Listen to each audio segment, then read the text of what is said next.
CPI এর candidate ছিলেন আমাদের বসিরহাটের এমপি অজয় চক্রবর্তী।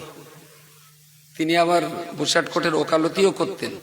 ভদ্রলোক এখনো বেঁচে আছেন না মারা গেছেন? মারা গেছে। বসিরহাটে একটা ওই মুসলিম ম্যারেজ রেজিস্ট্রারদের একটা কনফারেন্স হয়েছিল বসিরহাট টাউন হলে। তো ম্যারেজ রেজিস্ট্রার যারা অফিসার, মুসলিম ম্যারেজ বিয়ে শাদী পড়ায় যারা কাজী, আমারও দাওয়াত করেছে। দাওয়াত করেছে মানে ওই বন্ধু বান্ধবের সুবাদে, বক্তা হিসেবে না। গিয়েছি, নিচে বসে আছি, তা যে দেখছি অজয় বাবু ওখানকার প্রধান গেস্ট, যেহেতু তিনি এমপি, তো উনি স্টেজে উঠেছেন। তো অজয় বাবু উঠে কিছু কথা বললেন। তার ভিতরে একটা কথা খুব দামি, আমি কখনো ভুলবো না। বললেন, দেখো তোমরা যারা এই কাজীগিরির কাজ করছো, কাজী, তোমরা একটু সমাজের মানুষের বোঝাও যেন এই পণের টাকা পয়সাটা আস্তে আস্তে বন্ধ হয়। তোমরা কাজী সাহেব, তোমরা একটু একটু বললে না, সমাজ আস্তে আস্তে ভালো হবে। আর এই যে বিয়েতে পণের টাকা লেনদেন হয়, ওই বিয়ে বাড়ি যেন তোমরা খাওয়া টাওয়া না। আমি বলি, এও তো বড় মুক্তির পাল্লায় পড়লো। ওনার ধুতি পরা, একটা পাঞ্জাবি গায়ে দেওয়া, বলছে ওই বাড়ি খাবেন না কেউ? বলছে আমার বন্ধু বান্ধব আত্মীয় স্বজন যখন দাওয়াত করে বিয়ে বাড়িতে, আমি জিজ্ঞেস করে, এই তোদের এই বিয়ে থেকে টাকা পয়সা লেনদেন হয়েছে? যদি বলে হ্যাঁ, আমি অজয় চক্রবর্তী সেই বিয়েতে খাইনি। আমি বাপরে বাপ, এ তো আর এক চিস্তি সাহেবের পাল্লায় পড়লো।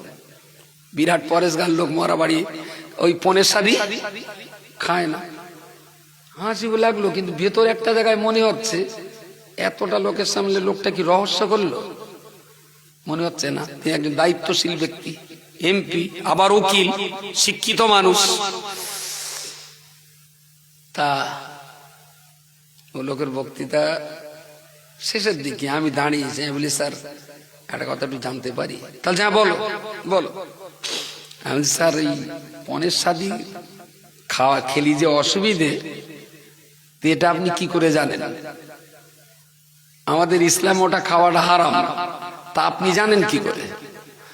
তাহলে খোকা, আমি ইসলাম অত বুঝি সুঝি নে, তবে আমি এইটা বুঝি, যখন ছেলের বাবা মেয়ের বাবার কাছ থেকে 20-25 হাজার টাকা যখন ঝাড়ে, তখন মেয়ের বাবা কিন্তু খুব কষ্ট করেই টাকাটা দেয়, খুব কষ্ট করেই দেয়। ওই টাকাটা হলো অভিশপ্ত টাকা।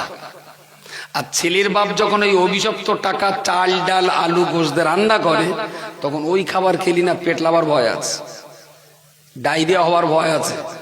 তোমার কাছে শরীয়তটা তো আমি বুঝি না, আমি এইটা বুঝি যে টাকাটা অভিশপ্ত, তাই আমি ওই টাকা খাই না। আচ্ছা, কথাটা খুব গভীর কথা না?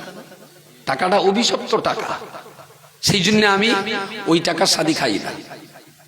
বললো, মেয়ের বাড়ি যদি বলে আমি খাই, কারণ সে অত্যাচারের শিকার, সে নেয়নি, সে দিয়েছে। কিন্তু ছেলের বাড়ি যদি টাকা নিয়ে শাদী করে, আমি সেই শাদী কখনো খাই না, যাইও না তাদের বাড়িতে, কারণ ওর অভিশপ্ত, ওটা কলঙ্কিত টাকা। ওই টাকাটা স্বাস্থ্যের জন্য ভালো না, জীবনের জন্য ভালো না, তাই আমি ওই টাকাটা খাই না।